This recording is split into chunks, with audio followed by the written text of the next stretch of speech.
When I walked into the boardroom for our annual client presentation, I heard Jeremy from marketing whisper to the new VP, "She's too old to be representing us to clients." The words hit me like shattered glass in my chest. Too old. I didn't leave. My heels froze to the polished floor as 20 years of loyalty suddenly meant nothing in the face of my 55 years of existence. Too old. The phrase echoed in my mind as I stood there, portfolio clutched against my chest, feeling the weight of every wrinkle suddenly etched deeper into my face. I smiled anyway. That's what women like me do. We smile through the daggers, we nod through the dismissals, we carry on when the world tries to erase us. 23 years at Patterson Financial, and this is what it had come to. I straightened my navy blazer, the one I'd paid $342 for last month, convinced it made me look both professional and current, and took my seat at the table, acutely aware that no one made eye contact with me. The cold air conditioning raised goosebumps on my arms, but the heat of humiliation burned my cheeks as I listened to the muffled chuckles between Jeremy and the VP Trent, fresh from some Silicon Valley startup, barely 40, and already positioned to slide into the coup position that had been dangled in front of me for the past 5 years. "Good morning, everyone," I said, my voice steadier than my hands. "I've prepared the Westlake presentation as requested." I could taste the bitterness of my morning coffee returning as Trent glanced at Jeremy with that look, the one that says, "We'll humor her, then fix it later." "Thanks, Eleanor," Trent said with the smile you give to your grandmother when she offers outdated advice. "Why don't you email that to Jeremy and me? We want to take a fresh approach with Westlake this year. Something more, current. Current." The word hung in the air between us like a judgment.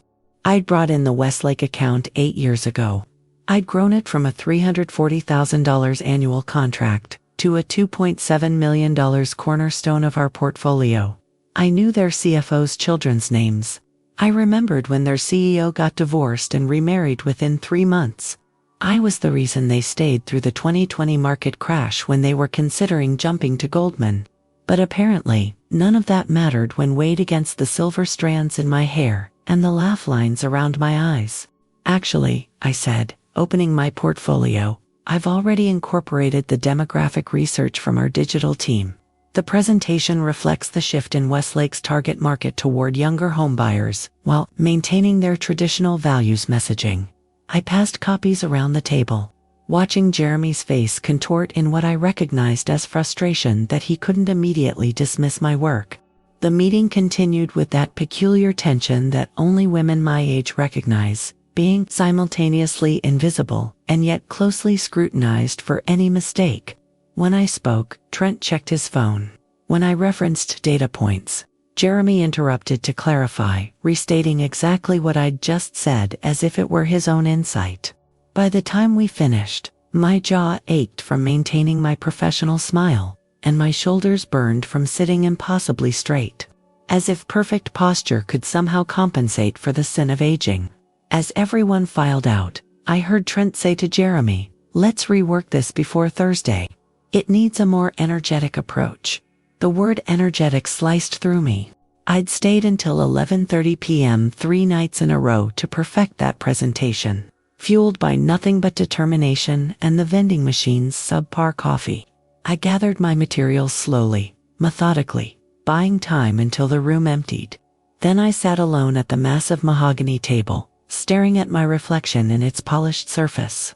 The fluorescent lights were unforgiving, highlighting every line that traced the map of my life across my face. Too old. The words replayed in my mind, a cruel soundtrack to the career I'd built meticulously over decades. That afternoon, I found myself doing something I'd never done in my professional life. I left work at 3:17 p.m., mumbling something about a doctor's appointment to my assistant, Kelly. "Everything okay, Eleanor?" she asked, genuine concern in her eyes. Kelly was 29, bright, ambitious. I'd been mentoring her, seeing in her the drive I once had, hoping to help her avoid the landmines that had slowed my own climb. "Just a routine checkup," I lied, the metallic taste of shame coating my tongue. I couldn't tell her that I was fleeing, that I needed to escape the suffocating reality that no matter my contributions, my expertise, my dedication, I was becoming a relic in the eyes of people who valued youth over experience. The drive home felt surreal. Rush hour wouldn't start for another 2 hours. I never saw my neighborhood in this light, golden afternoon sun making the familiar streets seem like a movie set. My house, a colonial I'd purchased after my divorce from Richard 7 years ago, stood empty and quiet. No dog to greet me, the travel schedule made it impossible. No partner expecting me. Dating at 55 was its own special circle of hell. Just the silence and the persistent echo. Too old. I kicked off my heels, Italian leather, $289. Another investment in maintaining the perfect professional image, and poured myself a glass of Cabernet. $1.42 a bottle, a small luxury I allowed myself. Sinking onto my cream-colored sofa, I stared at the wall of achievements that chronicled my career. Awards, certificates, photographs with industry leaders and even to former presidents. Physical evidence that I wasn't just taking up space, that I had value, that I had contributed. Yet none of it mattered against the brutal simplicity of Jeremy's whisper. My phone buzzed with a text from my daughter, Megan. Mom, can we reschedule dinner tomorrow? Crunch time on this project. Rain check, at 28. Megan was entering her career prime, brilliant, beautiful, and blissfully unaware of the clock that would eventually start ticking for her too. Of course, honey. Good luck with the project, I replied, adding a heart emoji. I didn't add that I'd already bought the ingredients for her favorite meal, that I'd been looking forward to our monthly dinner all week, that the prospect of another evening alone in my immaculate house made my chest physically ache. That night I couldn't sleep. At 2:13 a.m., I found myself standing in my bathroom, critically examining my reflection under the harsh vanity lights. When had it happened? When had I crossed the invisible line from accomplished to aging? I traced the soft creases around my eyes, evidence of laughter, of sunsets watched, of tears shed. I noted the slight softening beneath my jaw, despite my rigorous exercise routine, and the fortune spent on creams promising to defy gravity. My hair, once a rich chestnut brown, now colored every 4 weeks at $175 a session to conceal the gray that persistently announced my mortality. I'd done everything right. I'd leaned in before it was a catchphrase. I'd balanced career and single motherhood after Richard decided that finding himself required abandoning us for his 27-year-old yoga instructor. I'd maintained my figure through disciplined diet and 5:30 a.m. workouts. I'd updated my wardrobe, learned social media, stayed current on industry trends. I'd adapted to every technological shift, every market fluctuation, every corporate restructuring. Yet here I stood, undone by 6 whispered words. She's too old to be here. The next morning, I arrived at the office at 7:15 a.m., my usual time, armed with a strategy. If I couldn't be young, I could be impeccable. I wore my most powerful suit, a charcoal gray Armani that cost $1,200 I didn't regret spending. I applied my makeup with surgical precision. I had my talking points for the Westlake presentation memorized. I would not be rendered invisible. The day crawled by with excruciating normalcy. Emails answered, calls returned, meetings attended where my input was acknowledged, then subtly discounted. At 4:30 p.m., Marcus, our CEO, stopped by my office, a rarity that immediately set off alarm bells. Eleanor, he said, settling into the chair across from my desk with casual authority. Great work on the Westlake prep. Trent showed me the revised presentation. The revised presentation. The words landed like a physical blow. I'm glad he found my framework helpful, I said, my voice carefully modulated to hide the tremor of anger. Actually, Marcus said, leaning forward with the conspiratorial air men his age often used with women my age, a bizarre mix of condescension and flirtation. I wanted to talk to you about a potential shift in your role here. And there it was. The conversation I'd witnessed happened to other women at Patterson. The gentle pushing aside, wrapped in corporate euphemism. The relegation to what we privately called the corporate porch, not quite fired, but placed in a decorative role where you could rock away your final years until retirement without disrupting the youthful energy of the actual business. We're thinking of creating a new position, Chief Client Relations Officer. Less of the day-to-day grind, more big-picture relationship nurturing. Your institutional knowledge is invaluable, Eleanor. You know the history of this company better than anyone. Translation. We're removing you from decision-making and revenue generation but keeping your Rolodex. Your value is in the past, not the future. I felt my throat tighten as the carefully constructed facade I'd maintained threatened to crack. That's quite a shift from my current trajectory. Marcus Prips. I was under the impression I was being considered for coup when Susan retires next year. The words came out calmer than I felt. A lifetime of professional poise serving me one last time. Marcus had the decency to look momentarily uncomfortable. Well, the business landscape is evolving rapidly. We need different skill sets for different challenges. He didn't say younger, but the word hung unspoken between us. The board feels Trent brings a fresh perspective that aligns with our digital transformation goals. Fresh perspective. 6 months at Patterson versus my 23 years. The injustice burned in my chest, but I smiled that same professional smile that had become a mask fused to my face through decades of swallowing rage, disappointment, and the particular loneliness of being the only woman in countless rooms. I see, I said. And when would this transition occur? We're thinking within the next month. Of course, there's a compensation package to discuss. The base would be slightly adjusted, but we'd enhance your retirement benefits. Marcus stood, signaling the end of the conversation he'd clearly rehearsed. Think about it, Eleanor. It could be a great final chapter to your incredible career here. Final chapter. As if my professional life were a book nearly finished, with just a few perfunctory pages left to turn. I'll certainly give it careful consideration, I replied, standing as well, refusing to be looked down upon physically, even as I was being diminished professionally. I assume you'll send the formal details. HR will reach out tomorrow. He paused at my door. We value you, Eleanor. I hope you know that. After he left, I sat motionless, listening to the sound of my career imploding in slow motion. 23 years. I'd started at Patterson when it was a boutique firm with 12 employees. I'd helped build it into the regional powerhouse it was today, with over 300 staff across 3 states. I'd sacrificed weekends, vacations, my marriage, and countless moments of my daughter's childhood for this company. And now I was being thanked with a glorified retirement holding pattern. At 6:45 p.m., the office had mostly emptied.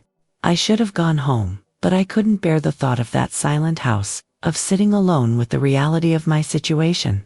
Instead, I found myself walking to the small office kitchen, needing coffee to clear the fog of shock that had settled over me. That's when I heard them, Trent and Jeremy, voices carrying from the adjacent conference room where the door hadn't fully closed. Marcus talked to her. Jeremy asked.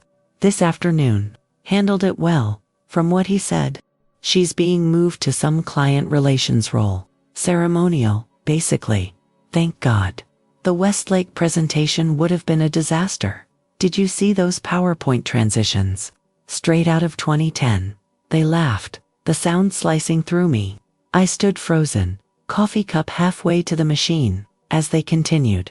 She's not bad, you know, for someone from the analog generation, Trent said, his voice carrying that particular tone of condescending generosity.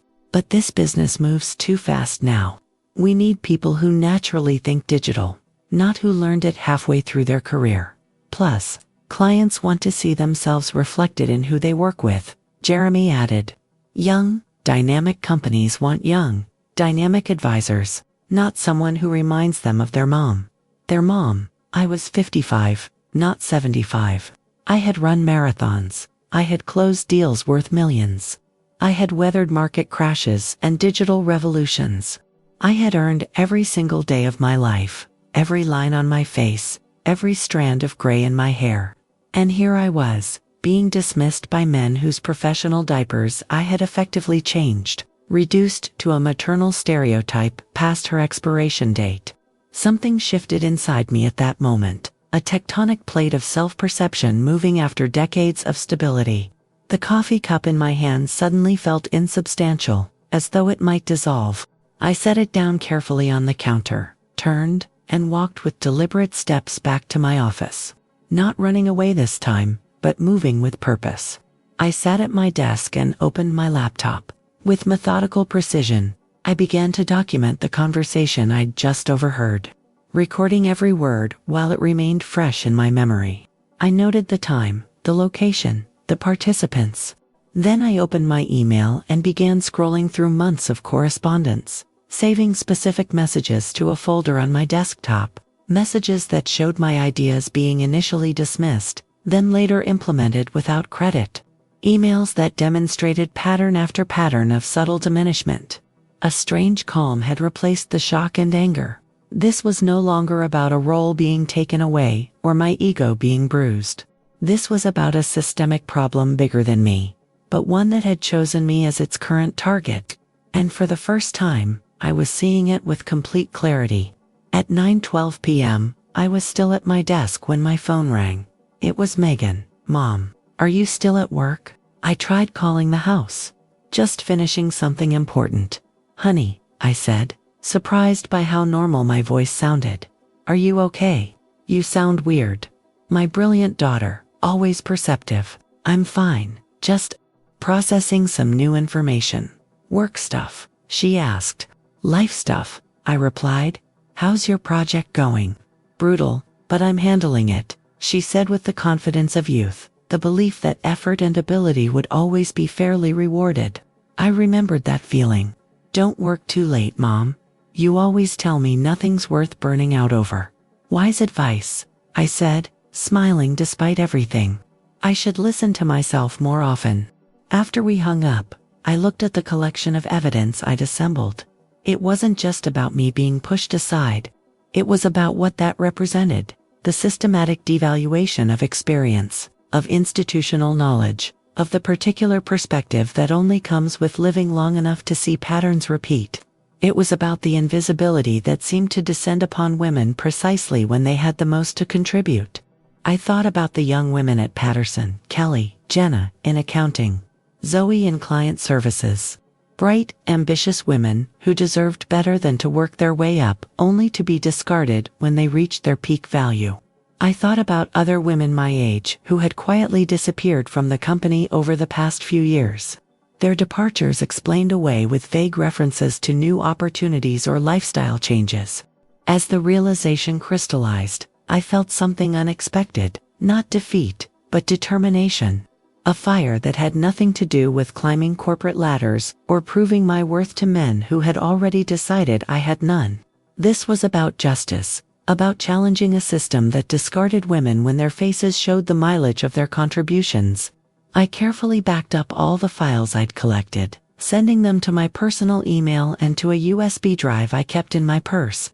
Then I closed my laptop, gathered my things, and took one last look around my office at the view I'd earned. The space I'd occupied with pride, the life I'd built within these walls. "This isn't over," I whispered to no one and everyone. "It's just beginning." Walking through the empty office toward the elevator, I passed the glass-walled conference room where, just hours before, Trent and Jeremy had casually dismantled my career. The lights were still on, illuminating the whiteboard where someone had written "future" focused in bold blue marker. I stopped and looked at those words, feeling their unintentional irony. The future. They thought they owned it simply because they had fewer years behind them. They didn't understand that the future is built on the foundations of the past. That wisdom comes from weathering storms. That innovation without experience often means repeating old mistakes with new technology. As the elevator doors closed, I caught a glimpse of my reflection in the polished metal straight-backed, clear-eyed undimmed by the day's revelations. Too old, perhaps too experienced, too knowledgeable, too valuable to discard, absolutely, and far too determined to go quietly into that good night of corporate irrelevance. The elevator descended, but something in me was rising, a resolve, a plan forming. A second act I hadn't anticipated but now welcomed with a fierce, unexpected joy. They wanted to write my final chapter. They were about to discover I was only halfway through my story, and I would be holding the pen. That night, I didn't sleep.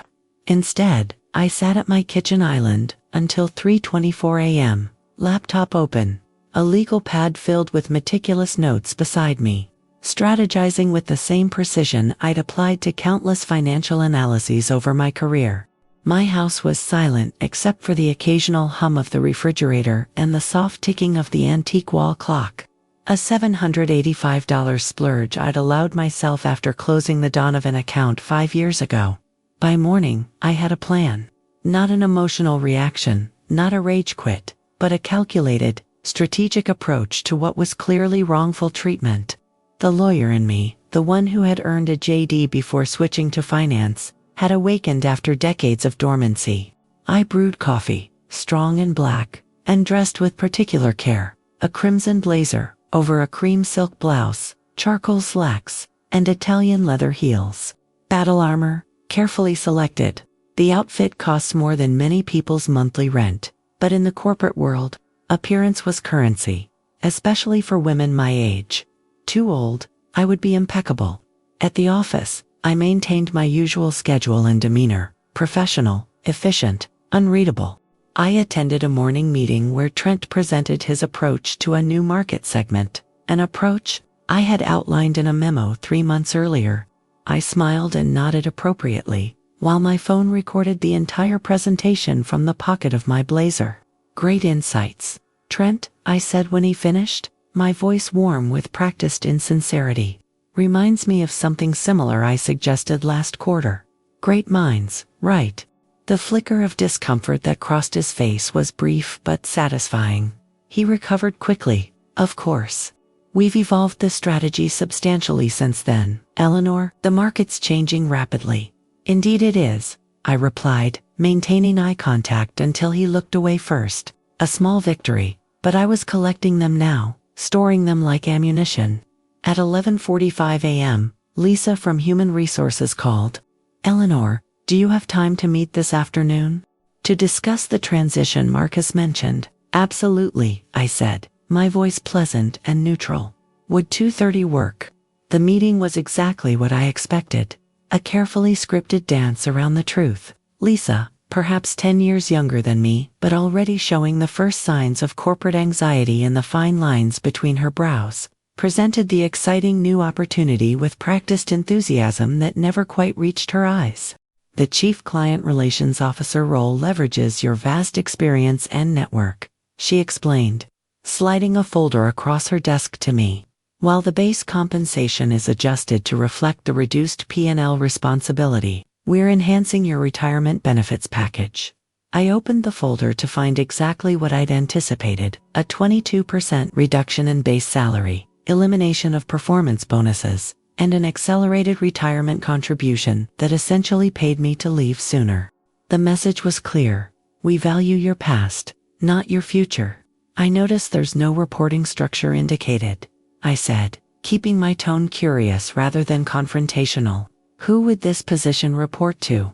Lisa's smile tightened slightly. That's still being finalized, but likely to Trent, as he'll be assuming leadership of the client acquisition and management division. Trent, 6 months at the company, and I would report to him. The same Trent who thought PowerPoint transitions from 2010 were grounds for professional dismissal. I nodded thoughtfully, as though considering the architectural brilliance of this humiliation, and the timeline for decision-making. I asked, closing the folder. We'd like your response by next Friday.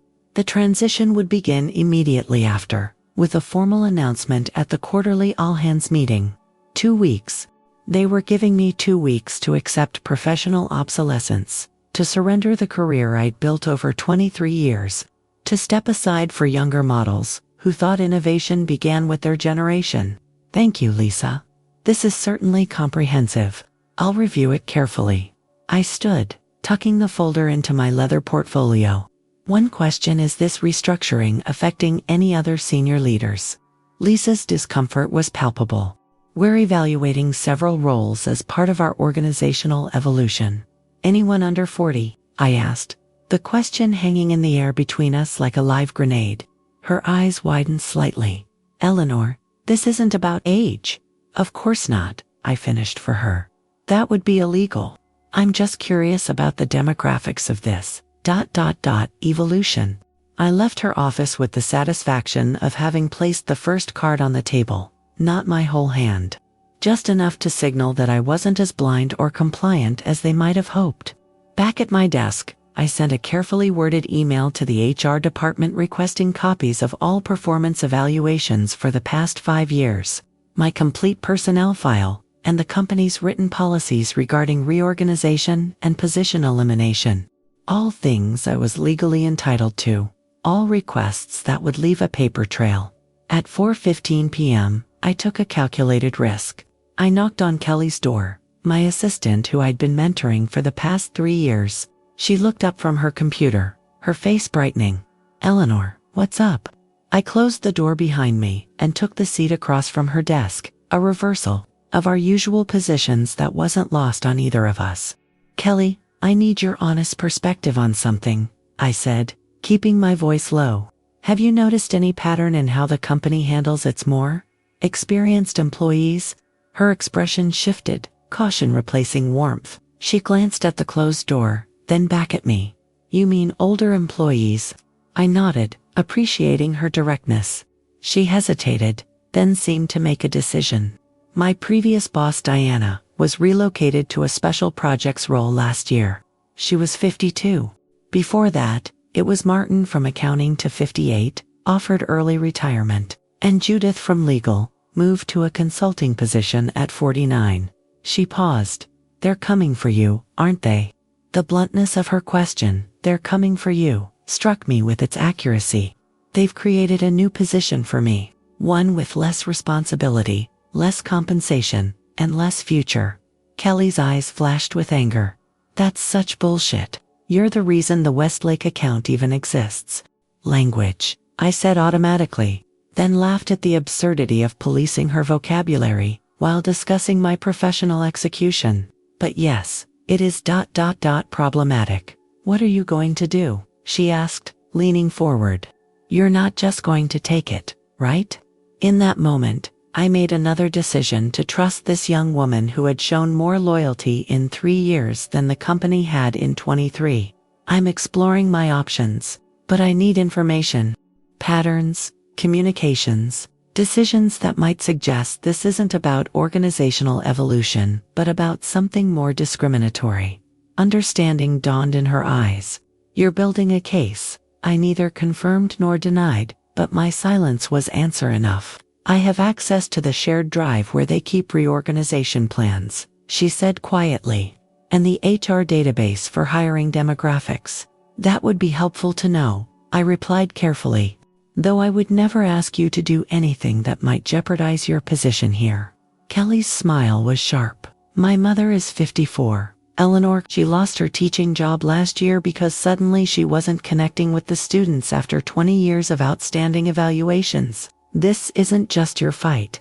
As I left her office, I felt something I hadn't expected, not just alliance, but the first threads of something larger, a web of connection with others who recognized the injustice at play. That evening, rather than going home to my empty house, I did something unprecedented. I went to a bar. Not the polished hotel lounges where business dinners unfolded, but a local place called Murphy's 3 blocks from the office, where I knew from overheard conversations that some of Patterson's support staff gathered on Thursdays. I felt immediately out of place in my designer suit amid the casual happy hour crowd, but I spotted a familiar face, Carol from accounting, 61 years old, and relegated to processing expense reports, despite having once managed the entire department. I'd exchanged pleasantries with her over the years, but never socialized outside work. Now I approached her table with determined friendliness. "Carol, mind if I join you?" Her surprise was evident. "Eleanor, I didn't expect—" "Of course. Please sit." I ordered a glass of Cabernet and eased into conversation, asking about her grandchildren, commenting on office renovation, gradually steering toward more substantial topics. "I heard about your new opportunity," Carol said eventually, making air quotes around the word. "Lisa from HR was typing up the package yesterday. Word travels fast among us administrative folks," And what's the word? I asked, taking a measured sip of my wine. Carol glanced around before leaning closer. That it's happening again. The refresh is what they call it. Clear out anyone over 52, make room for the new crop. It happened in my department 2 years ago. 7 of us were either relocated or packaged out. All over 48. All replaced with new graduates at half the salary. My suspicions confirmed by yet another source. Is anyone documenting this pattern? Carol gave a short, bitter laugh. Honey, who would listen? We're just bitter old folks, resistant to change, remember. Besides, most people just take the package. Fighting means being labeled difficult, and nobody wants that following them to their next job. And if someone were willing to be difficult? I asked. She studied me over her glass of white wine. You'd need evidence, lots of it, and allies, people willing to go on record. Most are too scared or too broken by it. But not all, I pressed. Not all, she confirmed. There's a group of us, actually, we meet monthly. Started as a social thing after so many of us were sidelined, but it's evolved. She hesitated, then reached into her purse and pulled out a business card, turning it over and scribbling something on the back. Next Tuesday, 7 p.m., if you're serious about this. The address she'd written was for a community center in Oakwood, a middle-class neighborhood across town. I slipped the card into my purse, feeling the weight of a door opening before me. As we talked, I noticed Jeremy enter the bar with several younger colleagues. He spotted me immediately, his expression registering surprise, followed by discomfort. I smiled and raised my glass slightly in his direction, taking satisfaction in his obvious confusion at finding me outside my usual carefully maintained professional environment. Your work nemesis? Carol asked, following my gaze. One of them, I replied. He's the one who said I was too old to be here to our new VP. Carol's eyes hardened. They never think we can hear them. Or maybe they don't care if we do. She raised her glass. Being too old and not nearly quiet enough about it. I clinked my glass against hers, feeling an unfamiliar but welcome sense of camaraderie in shared indignation. The next few days passed in a blur of careful evidence gathering. I documented every interaction, recorded meetings when legally permissible, and compiled a spreadsheet of personnel changes over the past 3 years based on information. Kelly discreetly provided data that showed a startling correlation between age and reorganization. On Sunday evening, I had dinner with Megan at her apartment, a cramped 1-bedroom in the trendy part of town that cost $2,450 a month, a fact that regularly astounded me. My daughter had prepared pasta with store-bought sauce, but served it with genuine enthusiasm that made it taste better than many restaurant meals. So what's new at work? She asked, twirling spaghetti around her fork, still crushing it and making all the boys jealous.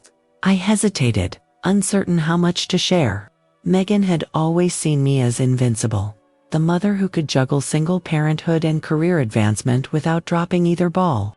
How would she react to learning that the corporate world she was just beginning to climb viewed women like me as disposable? Actually, I said carefully, there are some changes happening. They've offered me a new position, Chief Client Relations Officer. Mom, that sounds impressive. Is it a promotion? The hope and pride in her eyes made what I had to say next even more difficult. Not exactly. It's a way of ... transitioning me away from the revenue-generating side of the business. Megan's fork paused halfway to her mouth. Why would they do that? You're their top performer. I corrected gently. But apparently, I no longer fit the image the company wants to project. Understanding dawned slowly on her face. Because you're 55. I finished with all the visible evidence thereof. That's discrimination, she exclaimed, her righteous anger both touching and concerning. Megan had always believed in fairness, in meritocracy, in the systems I had increasingly come to question. You can't let them do that. I'm not planning to, I assured her. But it's complicated. Direct age discrimination is illegal, but proving it can be challenging. They're careful about their language. About creating plausible justifications. Fight them, Megan said fiercely. Sue them into next century. I smiled at her intensity. I'm exploring my options. But I need you to understand something important. I reached across the table to take her hand.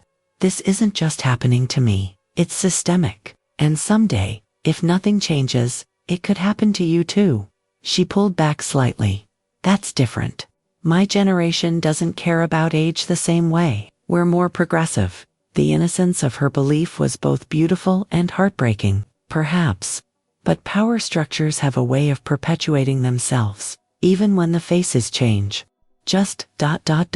keep your eyes open, okay? And remember that experience has value, even in a world obsessed with the new. Later that night, as I drove home, Megan's confidence in generational progress echoed in my mind. Was she right? Would her cohort remake the workplace into something more equitable?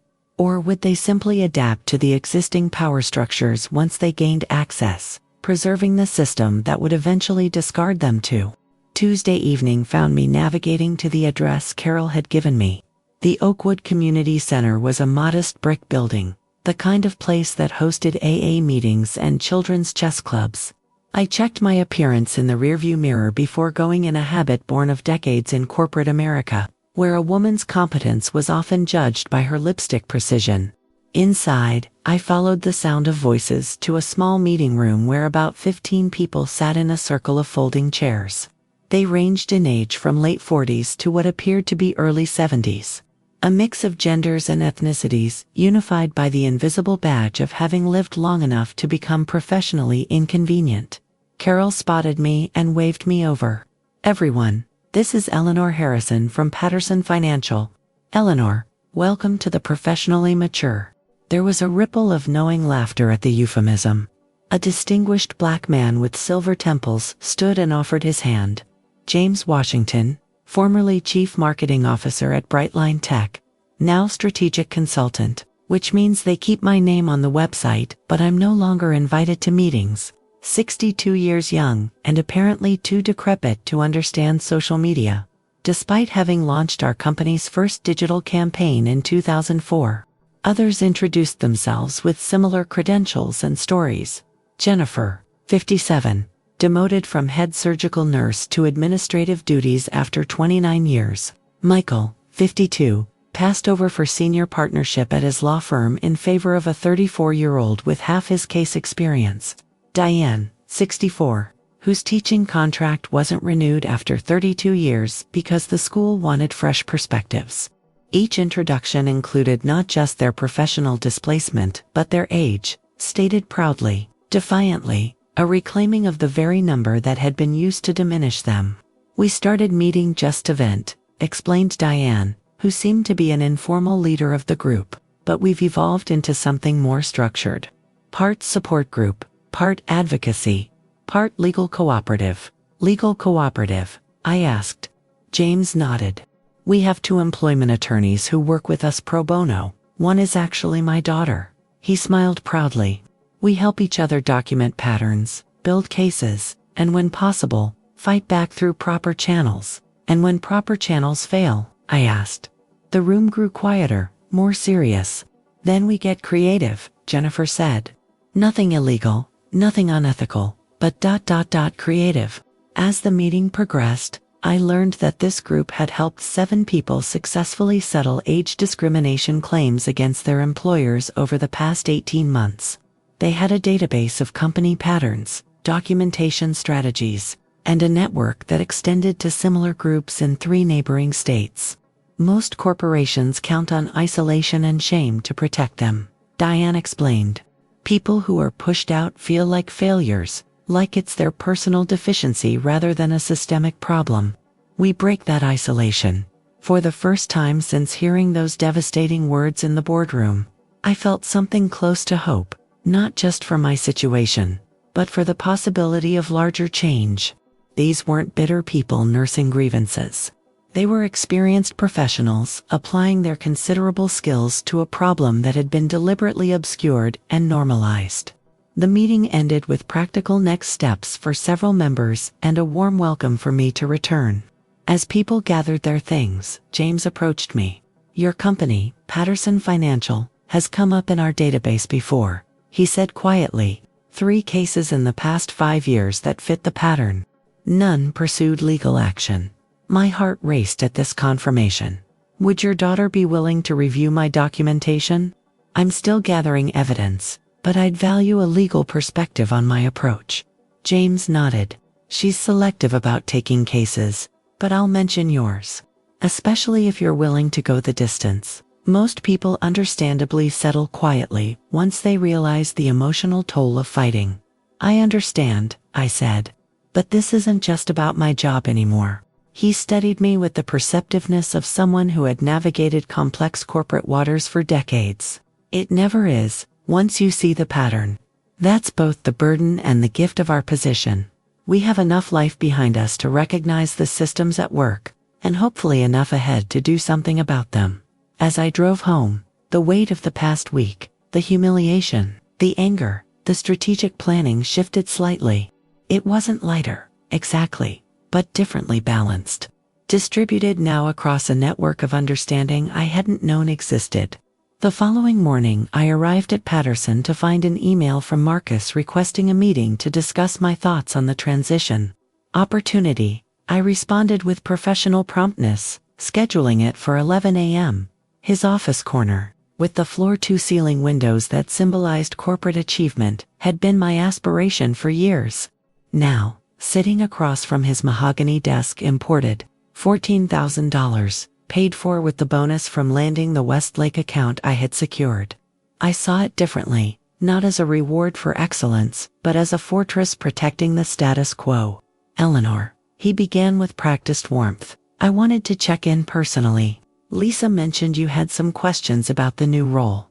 I appreciate that, Marcus, I replied, matching his tone. I've been giving the opportunity careful consideration. And, his expectant smile suggested, he anticipated my compliance, my gratitude even, for this consolation prize of a position. I'm not ready to make a decision yet, I said. I still have questions about how this restructuring aligns with Patterson's stated values of experience and expertise. His smile tightened almost imperceptibly. The business is evolving, Eleanor. We need to align our talent with market demands. Interesting, I said, opening my portfolio and removing a printout. I've analyzed our client demographic data. Did you know that 68% of our highest value clients are over 50?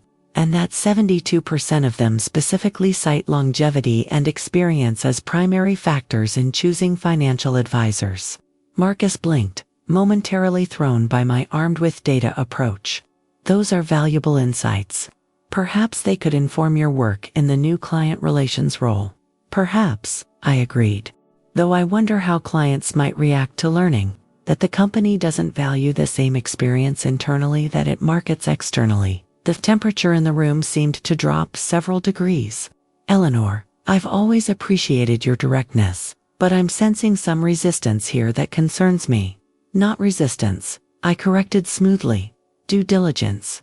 The same thorough analysis I've applied to every aspect of my work here for 23 years. I'm simply gathering all relevant information before making a decision that impacts my career. The package we're offering is generous, he said, an edge entering his voice. Many would see it as a well-earned glide path to retirement. There it was, the assumption that at 55, my professional ambitions should be winding down. That I should be grateful for any role that didn't immediately push me out the door. I'm not planning to retire for at least another decade, Marcus, I said, holding his gaze. And until very recently, all my performance reviews suggested I was on track for increased responsibility, not decreased. He shifted uncomfortably. Priorities change. Companies evolve. Indeed they do. I agreed. Sometimes that evolution includes legal and ethical evaluation of personnel practices. The implication hung between us, clear but unstated. Marcus was too experienced to respond directly to the veiled reference to potential legal action. Take the time you need, he said finally, his tone cooler now. But the company will be moving forward with restructuring plans. With or without your buy-in. I understand, I replied, rising to signal the end of our meeting. And I'll be making my decisions accordingly. As I reached the door, he called after me, Eleanor. I value our professional relationship and your contributions to Patterson. I hope we can find a path forward that works for everyone. I turned back to him, allowing a moment of genuine emotion to surface. I valued our professional relationship too, Marcus. That's why this is so disappointing. I closed his door behind me and walked through the office with my head high, aware of curious glances from colleagues who had undoubtedly heard rumors about my transition. Kelly caught my eye as I passed her desk and gave me a subtle thumbs up, a small gesture of solidarity that meant more than she could know. Back at my desk, I found an email from James Washington with contact information for his daughter, Leah, the employment attorney, and a note. She's interested in your situation. Call her today. Something was building, momentum, purpose, a coalition of the supposedly obsolete. I felt it growing with each piece of evidence collected, each ally identified, each moment of standing my ground instead of shrinking away in shame. That afternoon, my office phone rang. The caller ID showed a number I didn't recognize, but I answered with my usual professional greeting. Eleanor Harrison. This is Claire Bennett from the Westlake Corporation. The name registered immediately. Claire was the new CFO at Westlake, my biggest client account. We'd never met, as she'd joined after their last quarterly review. Claire, a pleasure to speak with you. What can I do for you today? I kept my tone warm and engaged, despite the churning worry that Trent might have already reached out to transition my clients to his team. I was hoping to schedule a meeting, she said. I've been reviewing our financial partnerships, and I have some questions about our strategy that I'm told you're the best person to address. I'd be happy to meet, I replied, careful not to reveal the complexity of my current situation. When works for you? Is tomorrow possible? I'm dealing with sometimes sensitive decisions. We set a meeting for 9 a.m. the next day at her office. An unusual request, as typically clients came to us, but I wasn't about to refuse. As I hung up, my email pinged with a calendar invitation from Trent, marked urgent, Westlake account transition, scheduled for 4 p.m. Today, just enough time for him to extract whatever client information he could before I met with Claire tomorrow. Perfect timing for what I now recognized as a perfect opportunity. The pieces were falling into place in ways I couldn't have orchestrated if I'd tried. Sometimes, it seemed, the universe handed you exactly the leverage you needed, right when you needed it most. I confirmed Trent's meeting with a brief, professional reply, then turned to my computer to prepare, not just for his attempted takeover, but for the countermove he wouldn't see coming. This wasn't just about keeping my job anymore. It was about exposing a system that discarded decades of expertise as casually as last season's fashion, about standing for every woman who would eventually face what I was facing. I glanced at my reflection in the darkened computer screen, the lines around my eyes, the silver threaded through my hair, and felt not shame but fierce pride. Too old, perhaps. But as Trent and Patterson Financial were about to discover, I wasn't nearly finished. At 3:55 p.m., I stood in the ladies' room, applying a fresh coat of lipstick, Chanel Rouge Allure in Pirate, $45, a power red that had become something of a signature over the years. The woman in the mirror looked back at me with eyes sharper than they had been in weeks, a light with purpose rather than dimmed by humiliation. I straightened my charcoal gray suit jacket, checked that my recording app was functioning on my phone, and headed to the conference room for my meeting with Trent. He was already there, of course, seated at the head of the table where I typically sat when conducting client meetings. A deliberate choice, a subtle assertion of dominance that was laughably transparent. Two could play at psychological warfare, rather than taking a seat along the side as expected. I chose the chair directly opposite him at the other end of the table, forcing him to either swivel awkwardly to maintain eye contact or cede the power position. Thanks for making time on short notice, he began, his tone suggesting he was doing me a favor rather than potentially violating corporate protocol by attempting to take over a client relationship without proper transition. With your meeting at Westlake tomorrow, I thought we should align on messaging. Considerate of you, I replied, my voice pleasant but neutral. Though I'm curious why you're involved in the Westlake account at this stage, given that no formal transition has been finalized. His smile flickered. Marcus thought it would be prudent to begin a soft handover of your major accounts. For continuity. Interesting. I don't recall seeing any communication about that decision. I removed my portfolio from my bag and placed it on the table, unopened. But I'm always happy to discuss Westlake. As you know, I've managed their account for 8 years. What specific questions do you have about my meeting with Claire tomorrow? Well, primarily, I'd like to understand the current state of their portfolio diversification strategy, their growth targets for Q4, and any pain points you've identified. He glanced at his tablet. Also, I've developed some new modeling approaches that I think could optimize their returns by an additional 2.3% annually. I nodded thoughtfully, as if considering his words deeply. That's certainly a comprehensive agenda. Before we dive in, may I ask if you've reviewed the client history notes from our system? I've skimmed them, he admitted, with the dismissive air of someone who believed historical context was less valuable than fresh insight.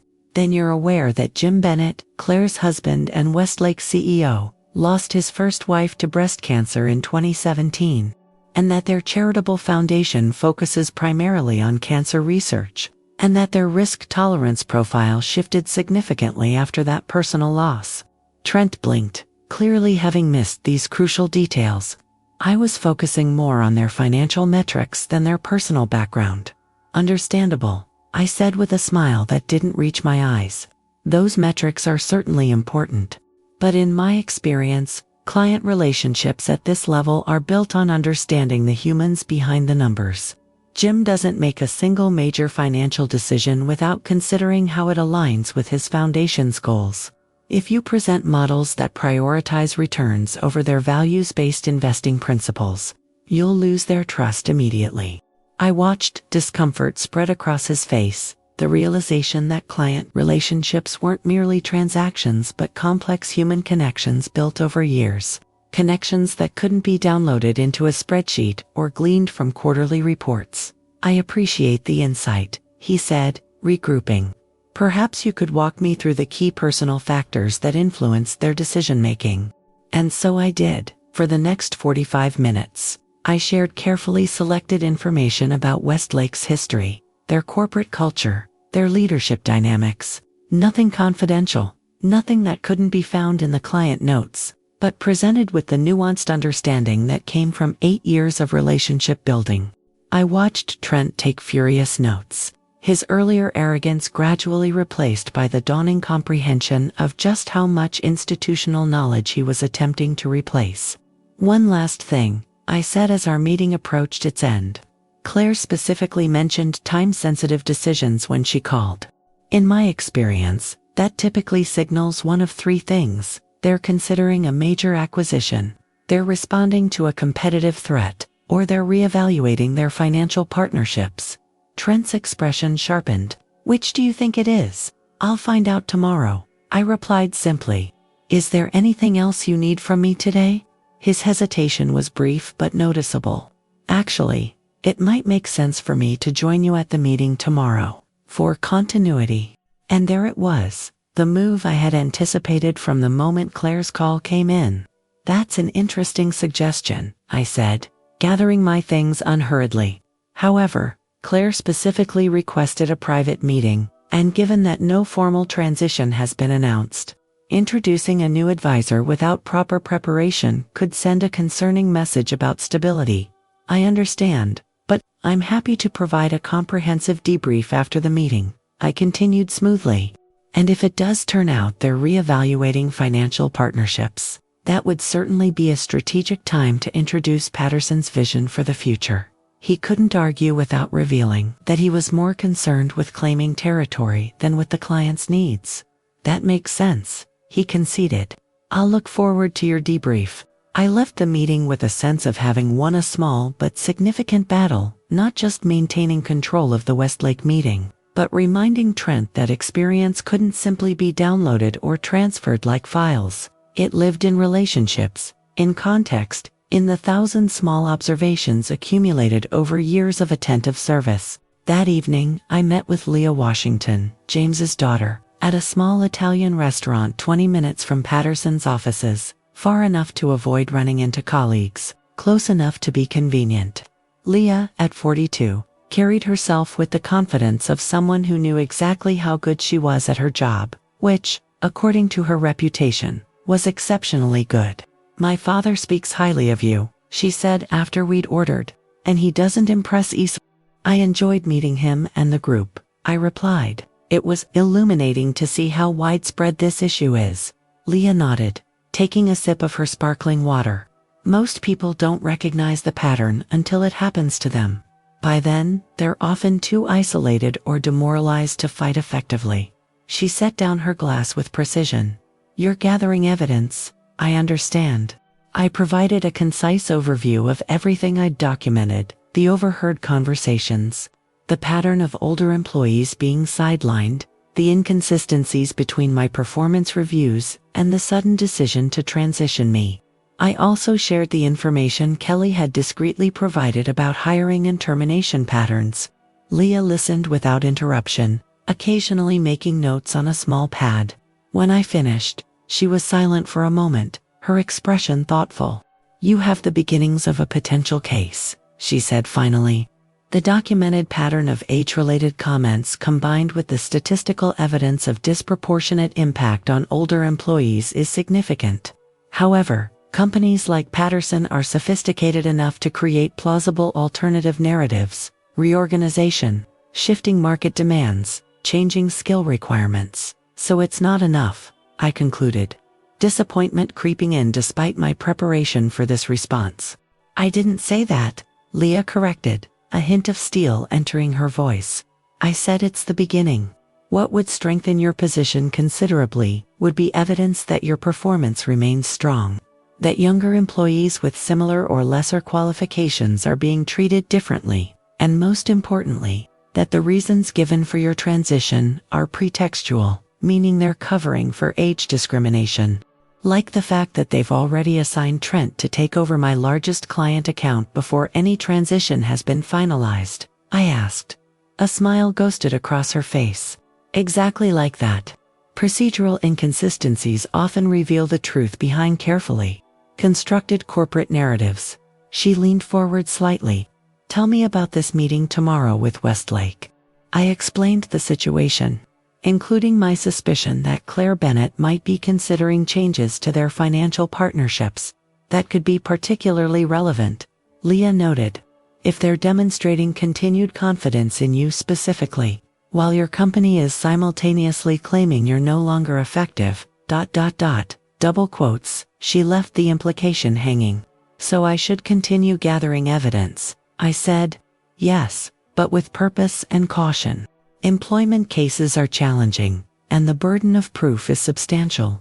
What you want is leverage enough evidence to make settlement more attractive than litigation, ideally including indications that others might join in a pattern or practice claim."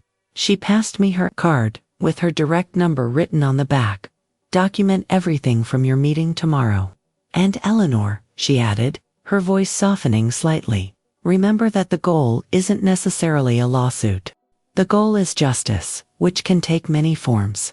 I nodded, understanding what she was suggesting, that with the right leverage, I might achieve my aims without the emotional and financial drain of extended litigation.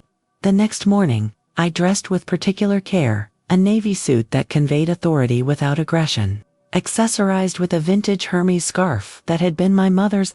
At 58, she had been forced out of her position as a school principal, retiring earlier than planned and never quite regaining her sense of professional identity. The memory steeled my resolve as I drove to the Westlake headquarters, an imposing glass structure downtown that reflected the morning sunlight like a beacon. Claire Bennett met me in the lobby, a woman in her early 40s with a direct gaze and firm handshake. "Eleanor, thank you for coming. Let's talk in my office." As we walked through the open concept workspace, I noticed the diversity of the Westlake team, not just in terms of ethnicity and gender, but also age. Unlike many corporate environments, there seemed to be a healthy representation of employees across generations, working collaboratively rather than segregated by implied hierarchy. Claire's office was minimalist but warm, with family photos displayed alongside industry awards. She gestured me to a comfortable chair across from her desk. I appreciate you making time on short notice, she began. I'll get straight to the point. We're reevaluating all of our financial partnerships, and before making any decisions, I wanted to speak with you directly. My pulse quickened. May I ask what prompted the reevaluation? Several factors, she replied, her expression carefully neutral. Market volatility, of course, changes in our growth strategy, and some concerns about Patterson Financial specifically. I'd value understanding those concerns, I said, keeping my tone professional despite the anxiety fluttering beneath my ribs. Claire studied me for a moment before continuing. We've heard rumors about significant reorganization at Patterson. Several of our peer companies have mentioned their Patterson advisors being replaced with younger team members, with little explanation. Given that our portfolio represents a $2.7 million annual relationship, stability and continuity matter to us. The opportunity presented itself so perfectly that I almost doubted it was real. This was exactly the leverage Leah had suggested would strengthen my position. External validation of my value from a major client, directly contradicting the narrative Patterson was constructing about my diminishing relevance. I appreciate your candor, I said carefully. Patterson is indeed undergoing some organizational changes. As someone who has managed your account for 8 years, I can assure you that my commitment to Westlake remains unwavering. However, in the interest of complete transparency, I should inform you that Patterson is currently considering repositioning me into a different role that would reduce my direct client management responsibilities. Claire's eyebrows rose. That's concerning, especially given your track record with our account. May I ask why? Here was the moment of truth, the line between professional discretion and necessary disclosure. I chose my words with surgical precision. The stated reason is a desire to leverage my experience in a more advisory capacity. However, I have concerns that the decision may reflect broader patterns related to how the company values its more experienced employees. Understanding dawned in her eyes. She was sharp enough to hear what I wasn't explicitly saying. I see. And does this advisory role come with the same level of authority and compensation as your current position? It does not, I confirmed simply. She nodded, making a note on her tablet. Eleanor, I've reviewed our performance under your management extensively. The returns have been consistent, the service exceptional, and most importantly, you've demonstrated a deep understanding of our values as an organization. Jim speaks highly of you, particularly how you helped restructure our portfolio after Beth's passing to align with our foundation's mission. That was important work, I said, genuinely moved by the reminder. Financial strategy should reflect not just growth objectives but personal values. Exactly, Claire agreed, which is why I wanted to meet with you before making any decisions. If Patterson is moving in a direction that doesn't align with our priorities, including how they value experienced advisors who understand our history, that would be relevant to our evaluation. The conversation continued for another 30 minutes. During which Claire asked detailed questions about Patterson's reorganization, the timeline for potential transitions, and who might be taking over their account. I answered truthfully but professionally, never disparaging my company but not hiding the reality either. As our meeting concluded, Claire walked me to the elevator. I appreciate your honesty today. It can't have been easy to navigate these waters while maintaining your professional integrity. Integrity matters more than comfort, I replied, a phrase my mother had repeated throughout my childhood. Claire smiled. Indeed it does. We'll be making our decision about our financial partnerships within the next 2 weeks. I'll be in touch. As the elevator doors closed, I exhaled slowly, processing what had just happened. Without deliberately orchestrating it, I had gained precisely the external validation that could shift the power dynamic with Patterson. A major client expressing explicit confidence in me personally, questioning the wisdom of the very transition Marcus and Trent were pushing. Back at the office, Trent was waiting by my desk. How did it go with Westlake? He asked, his casual tone belied by the intensity in his eyes. Productively, I replied, setting down my portfolio. Claire had some questions about their portfolio diversification strategy in light of market volatility. Anything I should know before I follow up with her? His presumption was breathtaking. Actually, I said, she mentioned they're reevaluating all their financial partnerships. They'll be making decisions in the next 2 weeks. She seemed particularly concerned about continuity and stability. The flicker of alarm in his expression was satisfying. Did you assure her that Patterson remains committed to their account? Of course. I explained that Patterson is undergoing organizational changes, but that their account remains a priority. I paused, then added, she did express specific appreciation for the relationship we've built over 8 years, particularly our understanding of their values-based investing approach following Beth Bennett's passing. Trent absorbed this information, clearly calculating how it affected his plans. I should reach out to her directly, to introduce myself and ensure a smooth transition. That's your prerogative, I said mildly, though she did mention that one of their concerns was hearing about Patterson advisors being replaced with younger team members without explanation. Apparently, several of their peer companies have had similar experiences recently. The color drained slightly from his face. That's a mischaracterization of our talent optimization strategy. Perhaps, I agreed. But perception matters in client relationships, as I'm sure you know. He retreated shortly after, no doubt to consult with Marcus about this unexpected complication. I took the opportunity to send a brief, factual email summarizing my meeting with Claire, copied to Marcus, Trent, and the account management team, creating an official record that couldn't easily be rewritten. Later that afternoon, Kelly stopped by my office, closing the door behind her. The executive team has been in the conference room for the past hour, she said quietly. Marcus looks stressed. Interesting timing, I observed, keeping my expression neutral. Also, she continued, I overheard Lisa from HR on the phone with legal, something about potential client retention issues related to the restructuring. Her smile was small but satisfied. Thought you'd want to know. Thank you, Kelly, I said sincerely. Your discretion is appreciated. After she left, I sent a text to Leah Washington. Developments occurring faster than expected. Client has expressed concerns about my potential transition. Company appears to be consulting legal counsel. Advice. Her response came quickly. Perfect. Continue as normal. Document everything. Wait for them to make the next move. They're reassessing their position. The waiting was perhaps the hardest part, maintaining normal operations while knowing that behind closed doors, my future was being discussed and reevaluated. I focused on my work with meticulous attention, ensuring that every aspect of my performance remained unimpeachable. 2 days passed in this strange limbo.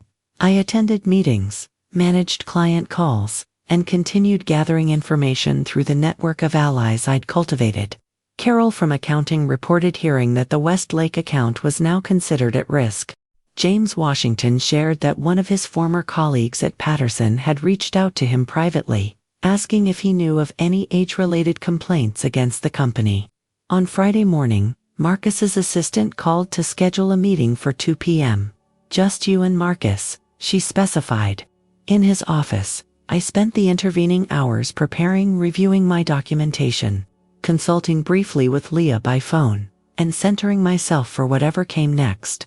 This wasn't just about my job anymore. It had become about something much larger: dignity, justice, and the value of experience in a culture that worshipped youth above all. At precisely 2 p.m., I knocked on Marcus's door, entering at his invitation. To my surprise, he was alone. No HR representative, no legal counsel, just Marcus behind his imposing desk, looking unexpectedly weary. Eleanor, thank you for coming, he began, gesturing to the chair across from him. I wanted to discuss the Westlake situation personally. I took my seat, posture perfect, expression attentive but neutral. Of course. He studied me for a moment before continuing. It seems Claire Bennett has concerns about our reorganization plans, particularly as they affect you. She called me directly yesterday. I'm sorry to hear that, I replied, though I wasn't sorry at all. Westlake has always valued stability in their advisory relationships. She was quite direct, Marcus continued. Said that any change in their account management would trigger an immediate review of their relationship with Patterson. Mentioned something about values alignment. He leaned forward slightly. Eleanor, I'll be blunt. Westlake represents $2.7 million in annual revenue. We can't afford to lose them, especially not with rumors already circulating among peer companies. I remained silent, allowing him to reach his own conclusions rather than pushing. I've been reviewing the Chief Client Relations Officer proposal, he said after a moment. In light of recent developments, I'm wondering if we might have been tasty in our approach. In what way? I asked, giving nothing away. Marcus sighed, the sound of a man recalculating his position. The role as initially conceived may not fully utilize your client relationship skills. I'm thinking perhaps a more lateral move might be appropriate, something that maintains your direct client management responsibilities while also leveraging your experience to mentor our younger advisors. It was a retreat, carefully worded to save face, but a retreat nonetheless. I could accept it as a victory, return to status quo with perhaps a few additional responsibilities, and consider the matter resolved. Many would view that as a win, keeping my position, my compensation, my professional standing. But something had changed in me over these past weeks. I had seen too clearly the system at work, connected with too many others who had been pushed aside. Recognized too fully the pattern that would simply repeat with the next woman, who dared to age visibly in a youth-obsessed workplace. That's an interesting proposal, I said carefully, but I'm not sure it addresses the underlying concerns. Marcus blinked, clearly having expected gratitude for this apparent compromise. What concerns would those be, specifically? The pattern of age-related decisions affecting employees at Patterson, I said directly. My situation isn't unique, Marcus. It's part of a documented trend that has impacted numerous experienced professionals here over the past 3 years. His expression hardened slightly. That's a serious allegation, Eleanor. It's not an allegation, I corrected calmly. It's an observation supported by data. The average age of departed senior managers over the past 3 years is 52.7. Their replacements average 36.4 years of age. The statistical probability of that occurring randomly is less than 0.02%. Business needs evolve, he began, falling back on the familiar corporate explanation. They do, I agreed. And experience should be valued in that evolution, not discarded. Especially when clients clearly value that same experience. Marcus was silent for a moment, recalibrating. What exactly are you suggesting, Eleanor? This was the moment, the culmination of weeks of documentation, networking, and strategic positioning. I took a breath and outlined my proposal. Not just a reversal of my transition, but a comprehensive review of Patterson's age-related employment patterns.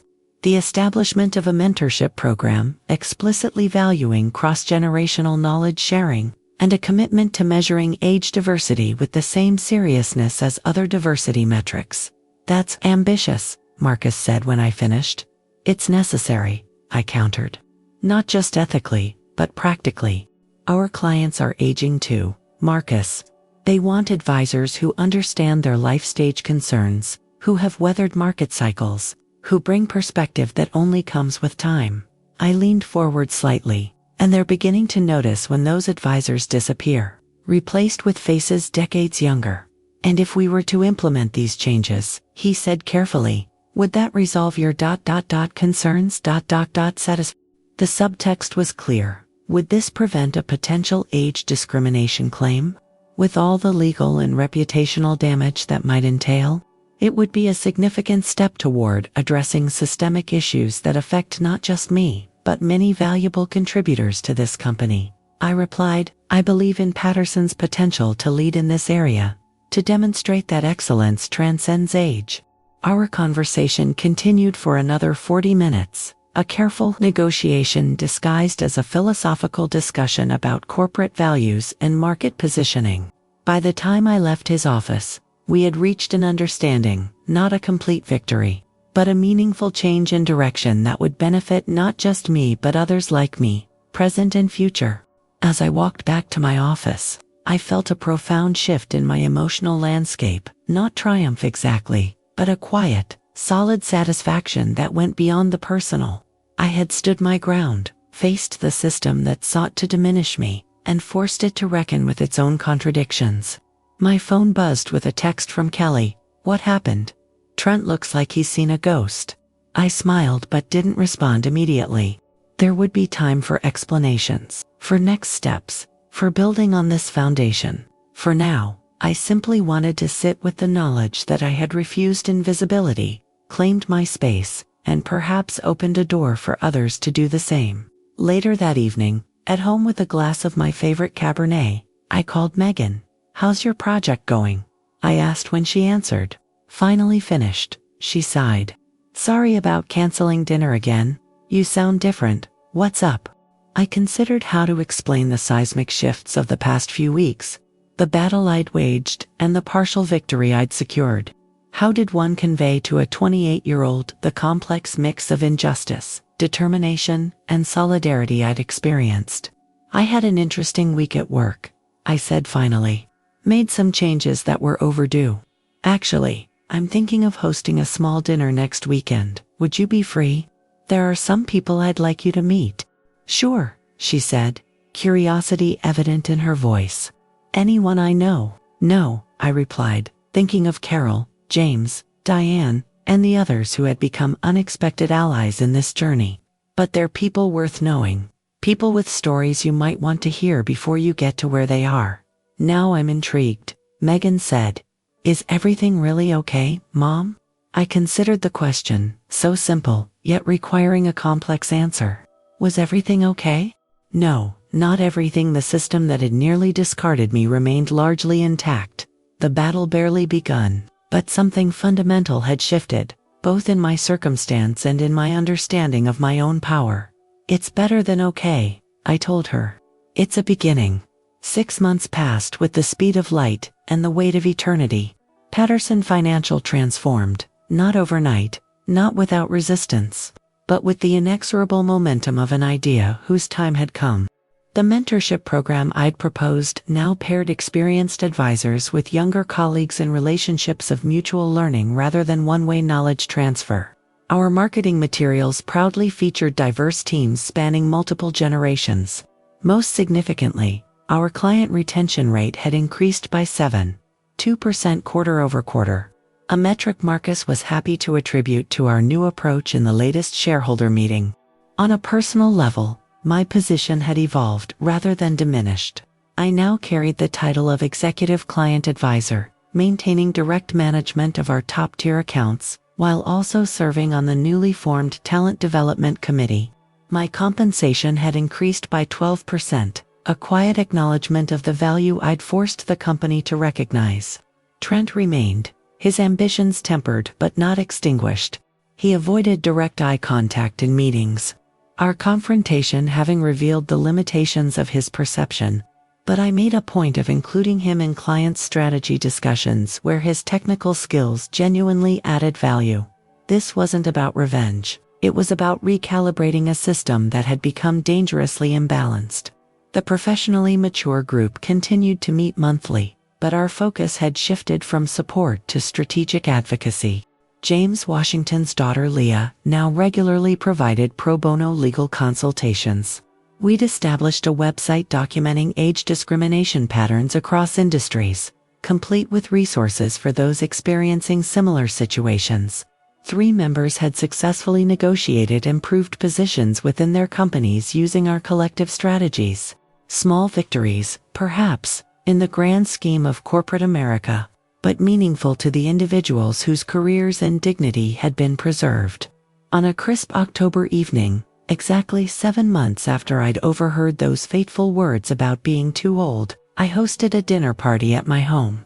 Around my dining table sat an unusual gathering: Carol from accounting, James Washington, Diane from the support group, Kelly, my young assistant who had proven such a valuable ally, Megan, my daughter, and Claire Bennett from Westlake, who had become both a client and a friend.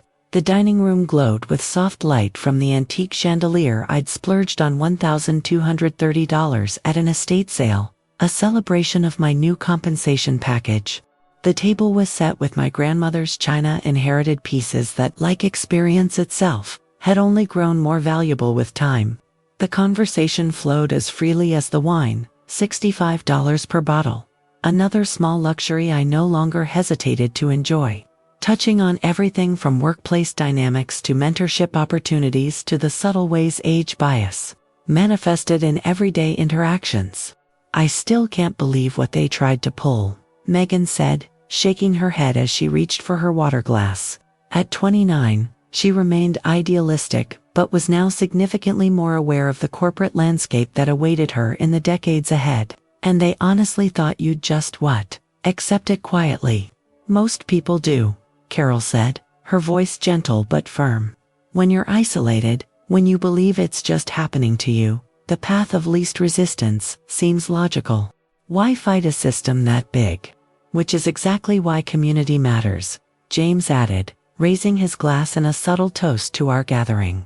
"Isolated problems remain unsolved. Shared problems become movements." Claire nodded thoughtfully. "From a purely business perspective, what amazes me is the short-sightedness. At Westlake, we've found that cross-generational teams consistently outperform homogeneous ones in problem-solving and client satisfaction. The data is clear. Data doesn't always override bias," I observed. "Sometimes you need a compelling reason for people to actually examine the data they've been ignoring." I didn't need to elaborate. Everyone at the table understood that in my case, that compelling reason had been the threat of legal action and client departure. "Speaking of data," Kelly interjected, "the latest numbers from HR show a 62% decrease in departures of employees over 50 since implementing the new policies. Marcus is actually using it as a selling point with potential clients. Our experience advantage." I couldn't help but smile at the irony. The very quality they had tried to discard was now being marketed as a competitive edge. The corporate world's capacity for adaptable hypocrisy never ceased to amaze me. As dinner wound down, we moved to the living room for coffee. The conversation shifted to future plans. Diane was consulting with a tech company on creating more high-end inclusive products. James was writing a book about career longevity. Carol had been promoted back to a management role after Patterson's policy changes took effect. "And what about you, Eleanor?" Claire asked, settling into the corner of my sofa. "What's next on your horizon?" The question gave me pause. For so long, my focus had been on survival and resistance, maintaining my position, challenging the system that sought to diminish me. But now, with that immediate battle at least partially won, what did I want for the next chapter? "I'm considering writing a regular column on intergenerational workplace dynamics," I said, the idea crystallizing as I spoke it aloud. "Several financial publications have expressed interest, especially given Patterson's improved performance metrics since implementing our changes. And I'm expanding my involvement with Professionally Mature. We're organizing a conference for next spring, focusing on age diversity as a business advantage." "Mom's become quite the activist," Megan observed with undisguised pride. A far cry from the woman who used to say her job was just finance. "We become what the moment requires of us," I replied, surprising myself with the philosophical turn. "Sometimes that means fighting battles we never anticipated." Later, after my guests had departed and I was loading the dishwasher, a mundane task that had become oddly meditative in recent months, I reflected on the journey of the past half year. The Eleanor who had stood frozen in that boardroom, burning with humiliation at being deemed too old, seemed simultaneously like a stranger and an intimate friend, a former self both distant and essential to who I had become. My phone chimed with a text from Leah Washington. "Just heard from another Patterson employee, 57. Marketing division inspired by your example. She's pushing back on her transition proposal. Would you be willing to speak with her?" I smiled as I typed my response. "Absolutely. Send her my number." This was the ripple effect I hadn't fully anticipated, how one person's refusal to accept invisibility could embolden others to claim their space. The system wasn't transformed. Not completely, not yet. But it had been disrupted, forced to acknowledge its contradictions, made to reconcile its worship of experience in its marketing with its devaluation of experience in its corridors. The following Monday, I arrived at Patterson to find an email from Marcus requesting a meeting. These had become more frequent as the success of our new approaches became evident in the data, a vindication that seemed to both surprise and intrigue him. His office remained as imposing as ever, but I entered it differently now, not as someone desperately defending her position, but as a valued advisor whose insights had materially benefited the company. "Eleanor," he greeted me, gesturing to the chair across from his desk. "Thanks for making time. I wanted to discuss the Westlake expansion opportunity personally." Westlake had recently acquired a smaller competitor, significantly increasing the scope of their portfolio with Patterson. The account now represented $4.3 million in annual revenue, a growth directly tied to the relationship I'd preserved and strengthened. "Claire specifically requested that you oversee the integration strategy," Marcus continued. "She was quite insistent, actually." The slight note of chagrin in his voice was satisfying without being triumphant. "I've already begun preliminary analyses," I replied. "Their risk tolerance profile has evolved since the acquisition, but their fundamental values remain consistent. I think we can structure a phased approach that honors both." Marcus nodded, then hesitated, seeming to weigh his next words carefully. "You know, when we first discussed transitioning your role last spring, I genuinely believed we were making a sound business decision. The market was shifting toward digital. Younger clients were becoming a larger demographic, and the conventional wisdom was that we needed to present a more contemporary image." I remained silent, allowing him the space to continue his reflection. "The data since then has been illuminating," he acknowledged, "not just the client retention numbers, but the productivity metrics from our cross-generational teams. The reduction in onboarding costs as experienced advisors mentor new hires more effectively, ... double quotes." He shook his head slightly. "Sometimes conventional wisdom is just conventional, not wise." "It often is," I agreed, "especially when it's based on assumptions rather than evidence." He met my eyes directly. "I was wrong, Eleanor. Not just about your specific situation, but about the approach." I wanted to acknowledge that. The admission surprised me, not because I doubted its truth, but because such explicit acknowledgments of error were vanishingly rare in corporate leadership. It represented growth on his part, a willingness to learn that I hadn't been certain he possessed. "Thank you, Marcus. That means a great deal." I paused, then added, "The most valuable insights often come from recognizing where our assumptions have led us astray." It's something I remind myself of regularly. As I left his office, I passed Trent in the hallway. Our eyes met briefly, his gaze sliding away first. He had adapted to the new reality with the pragmatism of the ambitious. If the path to advancement now included demonstrating collaborative skills with senior advisors rather than replacing them, he would master those skills. It wasn't personal growth so much as tactical adjustment, but it was a start. That evening, as I drove home under a sky painted with the fiery oranges and purples of sunset, I found myself reflecting on the nature of visibility. For women, aging often feels like a gradual disappearance from magazine covers, from leading roles, from boardrooms and decision-making tables. We're trained early to equate our value with our youth, our attractiveness, our ability to appear untouched by time. Fighting that disappearance isn't just professional. It's existential. At home, I kicked off my shoes Stuart Weitzman pumps, $425, a recent indulgence, and poured a glass of wine. My phone rang. It was the woman Leah had mentioned, the 57-year-old marketing executive from Patterson who was facing her own transition proposal. "I hope I'm not calling too late," she began, her voice tight with the particular stress I recognized all too well. "Leah Washington gave me your number. I'm in a situation that feels familiar to what you experienced." "You're not calling too late at all," I assured her, settling onto my sofa. "Tell me what's happening." As she described the carefully worded diminishment being presented as an opportunity, the subtle undermining of her contributions, the younger colleague being positioned to replace her.